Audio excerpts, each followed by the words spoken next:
Hello, hello, and welcome to again. Well, let me start by saying my name is Alphonso III, and this is Alphonso Speaks. And I like to use this platform to talk about what I call conscious conversation. Conscious, Konshus, is an acronym that represents kindness over negativity, supports healing, understanding, and self respect. So that's what we try to always represent when I come on, and everything starts with this book. Last night I actually said the Book of Abe, which was the first book I wrote. Let me get this right. Okay. Yeah, it was the first book I wrote. This is The Roots of a Tree, the Genesis of a Conscious Conversation. This is my most recent book, and it's available on Amazon, or you can link up with me and get it. So this is where everything that I talk about is represented in this book. So tonight is episode 3. Um, Again, we're talking about the conscious conversation experience, and I'm sharing different information based on my personal experience and what makes sense to me. I said yesterday or at the last show that my focus is sharing information based on my own personal experience, and again, that makes sense to me. And I don't claim to be an expert. I don't claim to be a therapist. I don't claim to be a psychologist, psychiatrist, or any of that stuff. I claim to be a human being who has interest in sharing what I've learned over the years based on my own personal experience. And if it works for you, that's a beautiful thing. But if it doesn't, that's beautiful too, because we all have to take on what works for us. One of the biggest challenges that we have is understanding and recognizing each one of us. Our mindset is like the unique lines in the fingerprint. None of us is alike, not one. People born in the same family, siblings born in the same home, identical twins raised in the same house will grow up having different thoughts and different understanding because we're all unique. So that makes life so beautiful when we actually interpret that understanding from the inside out and remember that when we are interacting with other people. So I just wanted to put that on the table. The conscious conversation experience is a collaboration and movement that chooses love and enlightenment. I call it a collaboration because it's about working together for understanding. I call it a movement because right now, the way things are in our society, conflict and confrontation is being promoted at an all-time high. And people who are the most violent and the most confrontational, the way this thing is set up, are making the most money. So I'm calling this a movement because it's unique and it's different from what's generally going on in society and what's generally accepted in society. And I say a movement that chooses love. How we move is a choice and is based on a series of decisions that start with how we think. And so, in order to engage in the kind of love I'm talking about, we have to choose it. There's so many, it's so easy to choose something else, especially when our emotions take over. It's so easy to choose conflict, it's so easy to choose violence. But we also have the option of choosing love. And the interesting thing is, if many of us were asked the question, um, if it was our choice, how would we choose to feel? And most of us would say, I would choose to feel good. But the interesting thing is, when we don't feel good, is because we didn't choose to feel good. It's our choice at all times. And so choosing love is a choice. And enlightenment is about growth. It's about um, discovery, and it's about understanding. And the more we grow and discover and understand, the more enlightened we become, the more knowledgeable about our surroundings we become. So the conscious conversation experience is a collaboration and movement that chooses love and enlightenment. I look forward to being able to one day be accepted in Hartford, Connecticut, as a person who could share this information with young people. I've offered my services to many different organizations and groups, only to be told, I'll get back to you, and then I never hear from them. But I'm looking at what's going on in Hartford, and I really feel like I have something to offer. But I'm not going to call any names. But trust me when I tell you, I've gone to individuals in leadership positions, and they told me, I'll get back to you, and never got back to me. And that ain't well, no, I'm not going to say that. But yes, so I would love, if anyone has a group that they would be interested in me talking to about self-love and self-respect and self-responsibility, I'm here to do it. And I really wanted to get this thing started in Hartford, but based on my personal experiences and interactions with people who have groups and who lead young people, uh, that hasn't worked out. So resolution is the successful solving of a problem, and that is what I would like to do, is help people engage in resolution. Young people in particular engage in resolution. I interact with young people all the time, but the environment they're in is so overwhelming.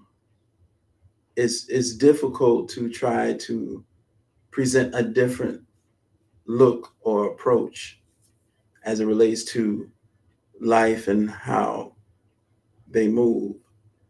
But when I get a chance, I do say something and um, try to encourage young people to get more control over their thoughts and their emotions. So I'm here to help myself and people around the world transform conflict into conscious conversation that leads to understanding, resolution, and enlightenment. What is a conscious conversation? My goal is to come on every night, Monday through Friday at 8 o'clock when I can. And I'm going to say that every time I come on at the beginning of the program, I'm going to go over what is a conscious conversation. That's just something you're going to hear. So the question is, what is a conscious conversation? A conscious conversation is a verbal interaction where we speak with the desire to understand. If there is no desire to understand, there can be no conscious conversation. We ask questions and share information. We take responsibility for our thoughts, words, and actions and control our prejudices and emotions, which, if left unchecked, will disrupt the goal of having a conscious conversation. The strength of a conscious conversation is its ability to inspire rather than manipulate. Ultimately, the conscious conversation experience is a pathway to understanding, resolution, and enlightenment. Now, when I talk about inspiring rather than manipulating, according to me, this might not necessarily be the truth, but this is what makes sense to me. When somebody uses fear, shame, blame, and or guilt to get us to do something or move in a certain direction, mentally, physically, spiritually, emotionally, then that is called manipulation. Because the goal is not to help you understand why moving in that direction is the best way to move in that direction. The goal is to guilt, shame, blame, fear you into moving in that direction based on manipulation. Inspiration is when you hear something that makes sense and then you are inspired on your own to move in a direction that makes more sense. So you don't have to be frightened into it or shamed or blamed or guilted into moving or operating a certain way. You're inspired on your own to move and operate that way because it makes sense to you, and that direction works for you. This is also something you'll hear every night when I get this party started, and that is a warning. It's a warning. I have learned that developing myself can lead to unnecessary challenges with insecure people who are intimidated by those who have a sense of self. Though it is not our problem, it's something that we must be aware of as we continue in our personal growth journey. People who are insecure will have a problem with you when you begin making these changes and getting in touch with your personal peace and creating a border of an oasis around yourself. People know it, people feel it, people recognize it. And there are people who say that's powerful. And then there are people whose only objective is to figure out how to get you to move out of that space. And people will go pretty far. We live in a society now where if you move in a way that somebody doesn't necessarily agree with, and if they have power, they'll use the influence and power they have to try and destroy you, literally, financially, mentally, in any way possible, because of their own insecurities. And I have to say, in this society, we're pretty much raised to have these insecurities. It's a natural part of our existence. So most people are going to have them. And we have to be prepared. When you go on this personal peace journey, when you go on this self-love, self-like, self-respect, self-responsibility, and self-knowledge journey, insecure people will have a problem. And you have to be aware of that. Don't get caught off guard by that, because when it first started happening to me, the first thing I said was, like, I'm just laid back. I try to avoid any kind of conflict. I constantly try to maintain my personal peace at all times. I do it. And so I started asking, why would anybody try to come at me when I'm moving this way? And so I've learned that people's insecurities will drive them to do things that in many cases they have no control of, because they've gone their entire lives not controlling their uh, inner challenges.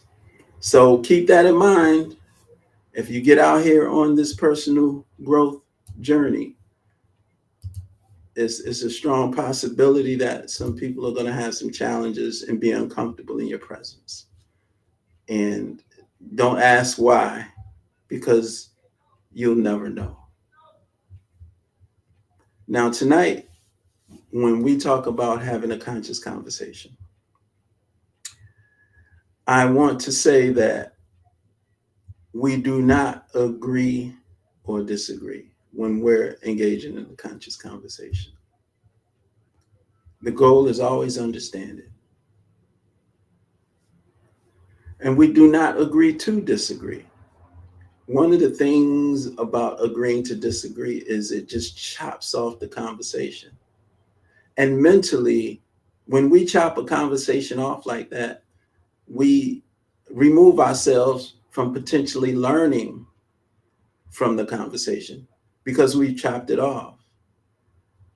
If we allow each other to state our case and our limited understanding of life, and then we move on, then later on, we can think about what was said and potentially put some things together that make sense. So during a conscious conversation, we do not agree or disagree, and we do not agree to disagree. These concepts prevent a conscious conversation. We understand or we do not understand, and it's okay if we don't understand. A lot of us kind of forget that there is so much about this life and other human beings that we don't understand. And there are things about this life and this world we'll never understand. So when we don't understand a person, that's not unique. That's kind of natural sometimes to not understand the person. And it's okay to not understand the person. To not understand a person doesn't mean that we are less intelligent or anything like that. It just means in this particular case, we don't understand. And so we don't engage in agreement, disagreement, agree to disagree when we're having a conscious conversation. We understand or we do not understand, and it's okay to not understand. It's just how life works sometimes. And like I said, there's an infinite number of things about this planet and this universe we don't understand. And we live okay with that fact that those things we don't understand. So a traditional conversation style seeks agreement from listeners. We cannot reach an agreement or disagreement unless we first understand. At the end of the day, understanding is still at the root. Trying to reach an agreement prevents a conscious conversation because our goal is to understand and resolve, not agree. Our goal is to understand and resolve when it's necessary, but not agree. Like I said, our mindset is as unique as a thing, the individual fingerprints. Our mindset is the same way. All of us are going to come into a group with our own unique imprint. And so if we were in our right minds, the very last thing we would expect is that someone so uniquely different from who we are is going to agree with what we say. Therein lies the purpose for a conversation. So we can share why we feel this way. I share why I feel this way. You share why you feel that way. And then we come together and see how that can make sense. So we don't seek agreement from listeners. We seek understanding and resolution. Also, when we agree to disagree, it's just an approach to quitting a conversation without understanding. So we don't agree to disagree either. Again, when we try to persuade a person, we're looking for agreement. The more difficult it is to convince them, the more emotional we become. Once our emotions take over, heated arguments and disagreements result. When this happens, we have moved away from having a conscious conversation and no longer have a harmonious and productive discussion rooted in understanding. So during the conscious conversation, we don't engage in trying to persuade anybody of anything. We share the information based on what we understand to the best of our ability. And if a person understands us, that's cool. And if they don't, that's cool also. Because we don't, again, when we're trying to convince somebody, and it becomes more and more difficult to convince them. Because I've watched conversations where once a person realizes you're trying to convince them, they just sit there and fold their arms and say, well, I disagree. They don't even say why they disagree. They don't say what they're disagreeing with specifically. And that's just a confrontational interaction. So that is why we don't engage in agreement, disagreement, and agree to disagree. One time I was doing a workshop and a young lady sitting right next to me. I talked about how we don't agree to disagree, and we don't agree, we don't disagree, and we don't agree to disagree. And she immediately announced, well, I disagree. And it was funny. And she totally disagreed because she wants the right to be able to disagree. And I had to remind her that we're trying to have a conscious conversation. Now, you can go and have a traditional conversation with another group of people. But in here, I'm just trying to present another approach, and that approach is called a conscious conversation. So if you want to engage in learning how or learning what a conscious conversation is about, you're welcome to hang out. But if you want to contaminate this conscious conversation with a traditional conversation, it's probably best that you go have a conversation with people who want to argue, because I don't want to argue. So, of course, she was insulted. But that's everybody just looks for reasons to be insulted. There are some, there was a time when I used to wake up in the morning and listen to the news or something so I could find a reason to be upset with what's going on. So I could find a reason to be insulted. So I could find a reason to be upset with whatever. And as long as we wake up looking for a reason to be upset, I can guarantee we will find a reason to be upset. I was successful every single time. There was not a time that I was not successful finding a reason to be upset. There was not one time that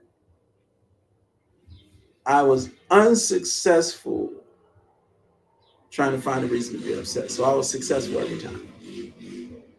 So anyway, I want to say it's up to us. When we come into a conscious conversation, we're looking for reasons to understand, not to be upset. So um,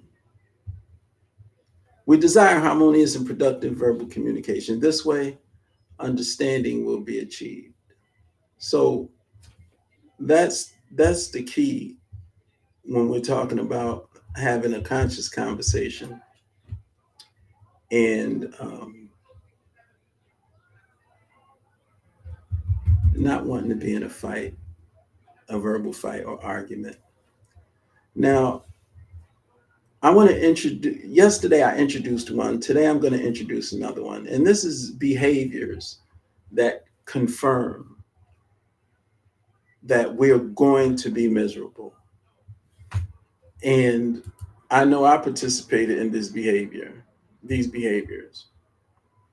Yesterday I introduced the behavior, which was when I refuse to accept the reality of any person, place, thing, or situation, then I am guaranteeing my life in reality is going to be miserable.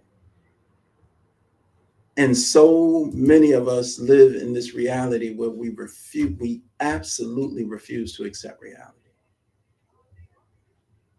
Some of us could go to the door with our shorts and tank tops, open the door, and it's a blizzard outside.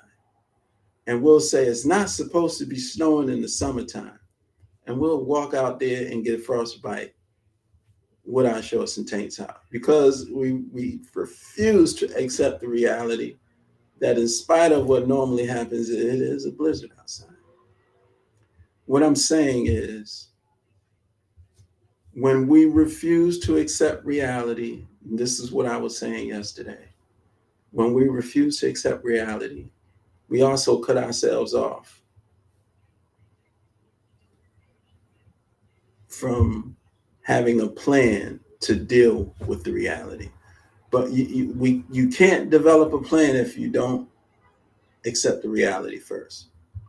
And today I want to introduce this idea that when I believe anyone other than me is responsible for how I feel, that's a guarantee for misery. Because we can blame anybody else at any time. And we can be successful 100% of the time at blaming people for our misery. And in this society and setup, this is kind of like a normal thing. Something not going the way you wanted to, you blame somebody else. So when I believe anyone other than me is responsible for how I feel, I am setting myself up to be miserable. So I'll continue sharing those behaviors that I confirm why my life is miserable. And yesterday I shared refusing to accept reality. Today I'm sharing anytime you believe anyone other than yourself is responsible for how you feel, then you're setting yourself up to be miserable, guaranteed. And that's what I have for you today. We don't agree or disagree, and we do not agree to disagree when we engage in a conscious conversation. Um, I'll be back tomorrow night at 8 o'clock for the next segment of Alphonso Speaks. And tonight I want to say, as I always do, you could be doing anything right now in this very moment, and you chose to give me some of your time, some of your life, whether you watching it live or you watch the recorded version of this. I do not take it for granted. I love you all, and I always will. And I will never give up on our people, ever. Have a wonderful rest of your evening and rest of your week. And good night.